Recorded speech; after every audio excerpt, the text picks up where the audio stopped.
Hello, I'm Matt Baker and I'm an educational and child psychologist who's been working with Operation Encompass for some time now.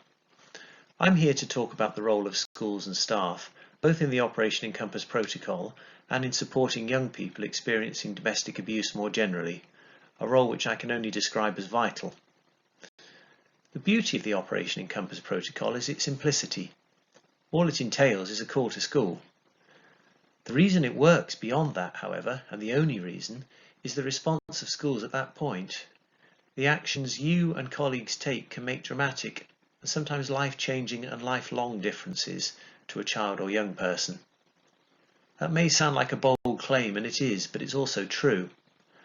We'll look at it a bit more later in context of a scenario that we as professionals have recently been involved with and which has changed the lives of those involved almost out of recognition. Firstly, though, I'd like to talk about two things. Prevalence, by which we mean how common domestic abuse is, and what we know about the impact it has on young people. This may seem like obvious stuff, and apologies if you know it already, but our experience from training is that people often don't know how widespread domestic abuse is, or how severe its consequences can be. It is, very simply, a fundamental violation of a child's basic security to see or hear one of the most vital people in their life, whether that's a parent or a carer, being physically or verbally assaulted.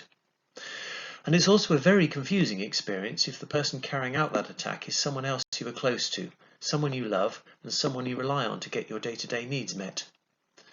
But that's what an estimated 2.6 million children experience at some point during their childhood, with the best data we've got suggesting that 1 in 5 children go through something of this type. If we think of that in context of a class of 30, it means that on average there will be 6 children in that class who are affected by this issue during their childhood, which is sobering and concerning. That's about size, but in terms of consequences, it's important to recognise what this does to children. There's been a lot of research in this area now, and we know that young people exposed to domestic abuse suffer in all sorts of ways. We know they often live in fear and are more likely to be neglected or abused themselves. We know they often struggle to sleep, to maintain friendships, and frequently suffer from attendance problems. They often do worse at school and are more likely to suffer with a range of difficulties such as anxiety and depression. Over the longer term, young people brought up in households where domestic abuse occurs are more likely to develop what can become lifelong mental health difficulties, have poorer job prospects than peers, are at greater risk of self-harm or attempting suicide, and may suffer long-term neurological difficulties, by which we mean difficulties that impact on brain development due to the sustained and high levels of stress they experience. Although this emphasises the seriousness of the situation, it needs to be taken as a call to action rather than a cause for despair, because this is an area where, although we know intervention can be difficult, we also have a fairly clear picture of the approaches that can help, both at a whole family level and a child in school level. Thinking at that whole family level first, there's nothing more important than communication and information sharing, and that means between the police and you, between family and school, and with other agencies. It's worth remembering at this point that child protection overrides confidentiality, although if you're not clear on what we mean by that, it will be worth clarifying with your school safeguarding lead.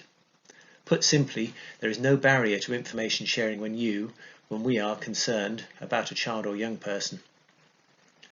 Stopping the abuse. Obviously this is key to improving the situation, and so obvious we don't often mention it, but it needs saying. Abuse stops because of good communication, because it is no longer hidden, because of support, and, as a part of that, due to our next point, which is early intervention. Early intervention just means getting in there as soon as possible and working to address a problem before it becomes long-term and entrenched. The sooner we change things, the less damage is done. In terms of what that intervention consists of in school, is what I often term small T therapy. It's not about psychologists or therapists, but known adults, teachers and teaching assistants who, as I'm sure you know, can build a relationship of trust with an often scared child. It's about being there for them, giving them time, helping them express their emotions, and making school a strong and caring place when home isn't fulfilling that role. Of course, In the longer run, it's also about working to try and help change things at home. Family support can be very important, as can therapy for child and parent, but these things tend to come later, and usually because school acts to get the right people involved. I'm hesitant to spend too long on this next slide because this is stuff I see schools doing incredibly well on a regular basis, and I don't want to appear to be telling anyone how to do their job. Equally, I wouldn't have covered the ground if I didn't mention this, and it's the area where, as a professional, I probably do most of my work. The effect of an Operation Encompass call to school is to leave you in a place to respond quickly, and some of the immediate steps, such as meeting and greeting a distressed child or young person when they arrive after an incident, are both simple and incredibly important. Knowing someone cares and knowing someone knows can make all the difference when home is a scary place, particularly if you have no idea what's going on. Where this is backed up by longer-term support that focuses on building relationships with trusted adults and helping, where necessary, with other needs such as work and peer relationships, it becomes invaluable.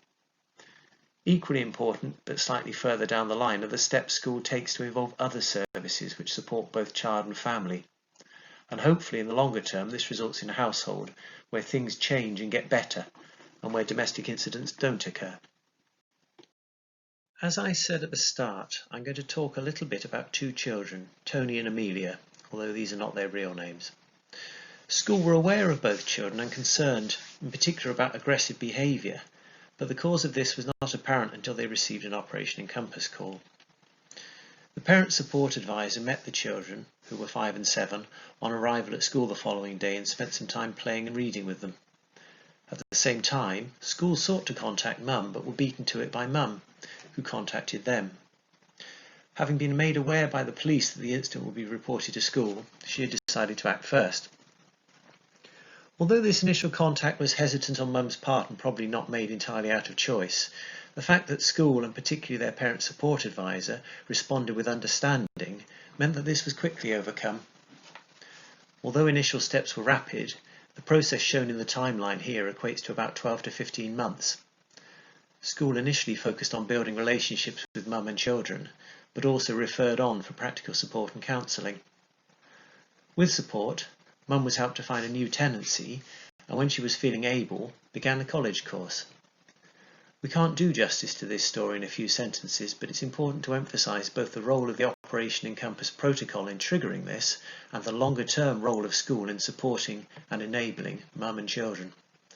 At the current time, as Mum is settling into a new career, her children are happy and making progress, and although the well-being of all needs care and monitoring, the situation is completely changed. So, just to recap before I finish, we know that domestic abuse is widespread and that its effects can be severe and long-lasting. Equally, we know that these outcomes can be altered in individual cases if we take the right steps. Many thanks for listening.